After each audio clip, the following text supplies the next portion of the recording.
మద్దతు ఉన్నంత వరకు కూడా అది జయప్రదమయ్యే అవకాశం చాలా ఎక్కువగా ఉంటుంది. సార్ పాక్ ప్రధాని కానీ లేకపోతే మునీర్ కానీ ఇలాంటి వాళ్ళు ఎవరో కూడా ఇంకా స్పందించకపోవడానికి వాళ్ళు అసలు ఉన్నారా? లేదు, రెండు విషయాలు, షరీఫ్ తర్వాత ఇంకా ఆసిఫ్ వాళ్ళంటి వాళ్ళు ఇది భారతదేశం పూర్తి స్థాయి యుద్ధం ప్రారంభించింది అని ప్రకటించారు. మేము యుద్ధం కాదు సైన్యం జోలికి రాలేదు. ఇప్పుడు భారతదేశం కనుక పాకిస్తాన్ సైన్యానికి పాఠం పెడితే చెప్తాము, జనరల్ మునీర్ కొమ్ములు ఇరుస్తాము, ఇలాంటి ప్రకటనలు ఏం చేయలేదే. ప్రాక్టికల్గా చేసే పనులు చేస్తున్నారు, చేయాల్సింది చేస్తున్నారు, అష్టదిగ్బంధనం చేస్తున్నారు, నవనాడులను కృంగతీస్తున్నారు తప్ప వ్యక్తిగతంగానూ ఆ దేశం మీద రెచ్చగొట్టే ప్రకటనలు టెర్రరిజాన్ని, మా దేశం యొక్క ప్రజల ప్రాణాలు బలిగొంటున్న టెర్రరిజాన్ని మేము సహించము. అది మీరు జైశంకర్ ఉన్నాడు కదా విదేశాంగ మంత్రి, ఆయన ఒక ప్రకటన చేశాడు, ఇంక ఎట్టి పరిస్థితుల్లో మేము ఈ టెర్రరిస్టు చర్యలను మేము సహించే పరిస్థితి పోయిందని ఆయన చాలా స్పష్టంగా ప్రకటించాడు. అందువల్ల మీరు అడిగిన దానికి పాకిస్తాన్ చాలా రచ్చ చేస్తూ ఉంది. మా మీద యుద్ధం ప్రకటించారు, మా దేశంలోకి చొరబడ్డారు, అమాయకులు చచ్చిపోయారని కూడా ప్రకటించింది అప్పుడే, సివిలియన్స్ చచ్చిపోయారని. అసలు భారతదేశం ఏం చెప్తుంది, సివిలియన్లకు ఏమీ ప్రమాదం లేని చోట్లనే మేము ఇందాక మనం చూపించిన మ్యాప్లో అవన్నీ కూడా కొంత డెజర్టెడ్గా వాళ్ళు ఎందుకోసం వాళ్ళ కోసం కట్టుకున్నారు. ఈ ఉగ్రవాదులకు వాటికి పైకి చూస్తే ఆసుపత్రి అని ఉంటుంది, దాని మీద ధర్మశాల అని ఉంటుంది, వాటి అన్నిటికీ పాపం అల్లాను లేదా దేవుడి పేరు కూడా పెట్టుకున్నారు చాలా చోట్ల. ఇవన్నీ నిజానికి ఏం సంబంధం లేనివి. అక్కడ జైషే అహ్మద్ కానీ లష్కరే తోయిబా కానీ ఇలాంటి సంస్థలన్నీ కూడా అక్కడి నుంచి పనిచేస్తున్నటువంటి పరిస్థితి. ఇందులో ఈ జైషే అహ్మద్ను ఐక్యరాజ్య సమితి కూడా టెర్రరిస్టు సంస్థగా ప్రకటించింది. So it is already proscribed by United Nations. ఆ సంస్థను శిక్షణ ఇస్తున్నటువంటి చోట దాడి చేసింది. కాబట్టి ఇండియా తన టార్గెట్స్ను చాలా కాషస్గా ఎంపిక చేస్తుంది. అంటే ఆసుపత్రులు ఇలాంటివిలో వీళ్ళు ఉండడానికి కారణాలు అంటే సివిలియన్స్ ఉంటారు కదా. ఇప్పుడు ఒకటేమో ఆసుపత్రి మీద దాడి ఇలా రెండోదేమో ఈ సైన్యాధిపతి, నిన్న కూడా నేను చెప్పా, ఆయనకు 100 కంపెనీలు ఉన్నాయి. ఇవి ఎక్కువ భాగం జనరల్ మునీర్కు, ఇవి ఎక్కువ భాగం సైన్యంతోనే వ్యాపారం చేస్తుంటాయి. సైన్యానికి సంబంధించిన ఒక charitable trust, Varma charitable trust అని పేరు పెడతారు, కానీ లోపల జరిగేదంతా 40 మందిని 50 మందిని. ఇప్పుడు ఉదాహరణకు చెప్తున్నారు కదా హైడ్లీ కానీ లేకపోతే మనం కసబ్ కానీ ఇటువంటి వాళ్లకు శిక్షణ ఇచ్చినటువంటి కేంద్రాన్ని ప్రత్యేకించి ఈసారి మేము ధ్వంసం చేశామని భారత సైన్యం ప్రకటించింది. హైడ్లీ ఇప్పుడు అమెరికాలో ఉన్నాడు అనుకోండి, వాడికి సంబంధించి ఇంకొక సహాయకుడిని భారతదేశానికి అప్పగించారు. కానీ కాబట్టి they are known terrorist camps, nurseries of terrorism. Terrorism పెంపుడు కేంద్రాలను, అక్కడ ఉన్నటువంటి పెంపుడు కుక్కలను ఒక క్రమ పద్ధతిలో భారతదేశం టార్గెట్ చేసింది. పాకిస్తాన్ను కాదు, సైన్యాన్ని కాదు, ప్రజలను కూడా కాదు. అంటే మేము మీ సైన్యాన్ని చేయలేదు, మీ దేశాన్ని చేయలేదు అని చెప్తుంటే మా సైన్యం మా ప్రజల మీద దాడి చేశారు, యుద్ధం ప్రకటించారు పూర్తి స్థాయిలోని. అది ఎలా? నిజంగా యుద్ధమే చేయదలుచుకుంటే రెచ్చగొట్టే భాష మాట్లాడడం అలాంటి ఎంతసేపు అది? ఇప్పుడు ఉదాహరణకు మీడియాలో చాలా ఉద్వేగాలతో ఆవేశాలతో మాట్లాడుతున్నారు, ఒక్కసారి కూడా ప్రభుత్వ ప్రతినిధులు కానీ లేకపోతే సైన్యం ప్రతినిధులు కానీ ఆ భాషలో మాట్లాడలేదు. ఇది పూర్తిగా మా రక్షణ కోసం ఏ దేశానికైనా ఆ విషయం ఐక్యరాజ్య సమితి భద్రతా మండలి కూడా వచ్చింది. ట్రంప్ కూడా చెప్పాడు, ఏ దేశానికైనా టెర్రరిజం నుంచి తన పౌరులను కాపాడుకునే పూర్తి హక్కు ఉంది. ఇంతకంటే అమాయకులను వచ్చి ఒక ఏ రక్షణ లేని కేంద్రంలో, టూరిస్ట్ కేంద్రంలో చంపిన తర్వాత వాళ్ళని కాపాడుకోవడానికి ఏ చర్య తీసుకోవద్దా?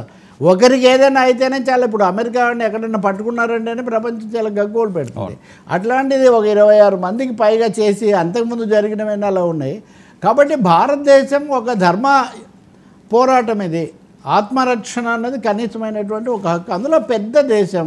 కానీ ఒకటి గుర్తించాల్సి ఉంటుంది, ఇప్పటికి కూడా చాలా ప్రపంచ దేశాలు ట్రంప్తో సహా ఈ 2 దేశాలు దశాబ్దాల తరబడి యుద్ధం పోట్లాడుకుంటున్నాయి.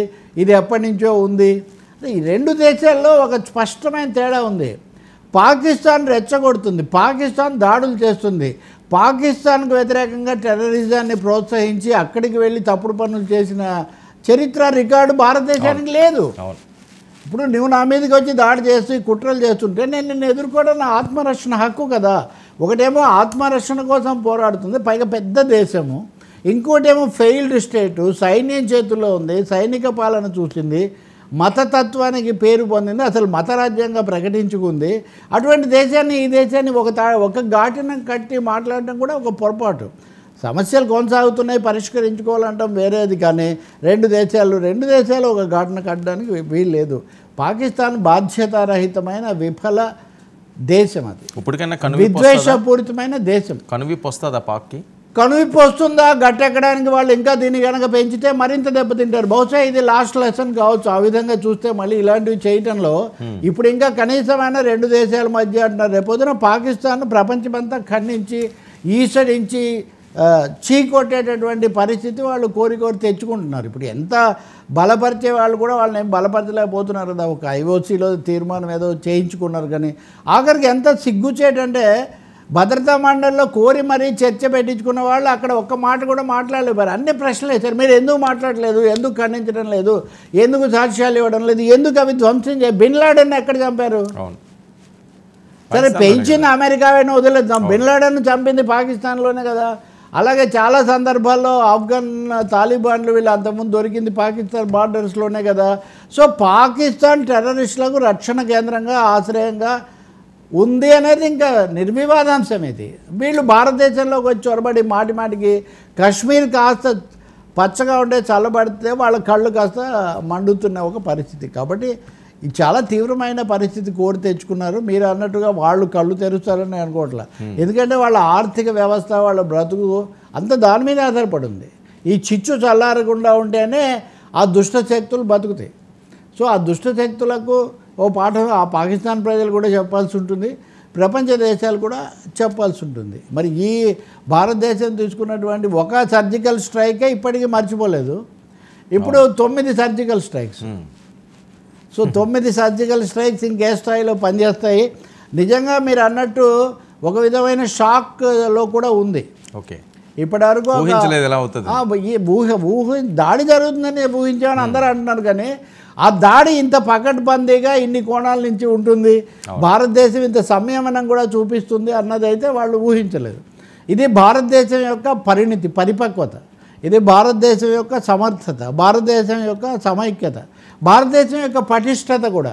అంటే రాజకీయ పార్టీలు, వివిధ సామాజిక వర్గాలు ఎవరిని ఏమి విమర్శలు చేసుకున్నా దేశం దగ్గరికి వచ్చేసరికి ఒక్క తాటి మీద నిలబడతారు. అది గతంలో 4 యుద్ధాలప్పుడు ఒక మాట చెప్తున్నారు. అదే చాలామంది ఆలస్యమైంది అది ఇది అన్నారు కదా.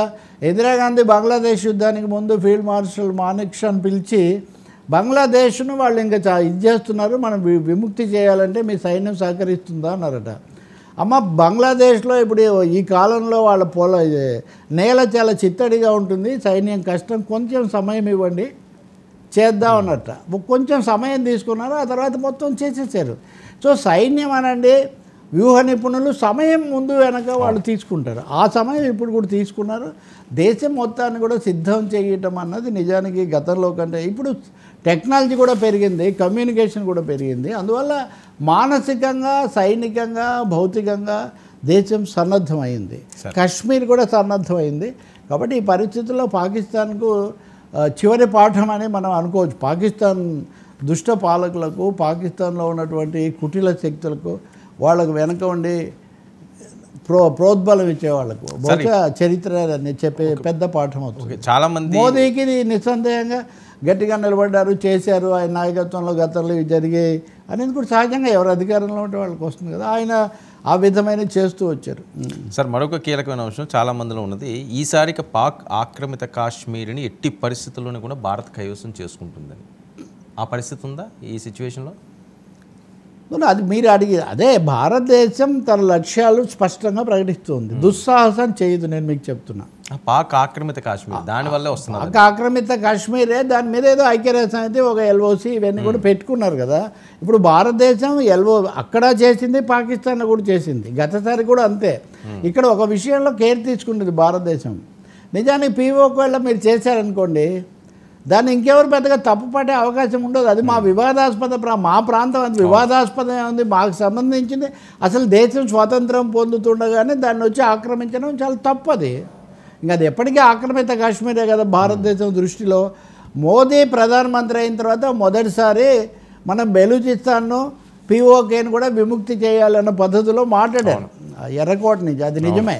కానీ భారతదేశం నేను ఇందాక అన్నట్టుగా పరిపక్వత కలిగినటువంటి దేశం, హడావుడిగా తొందరపాటుగా ఏమి చెయ్యదు.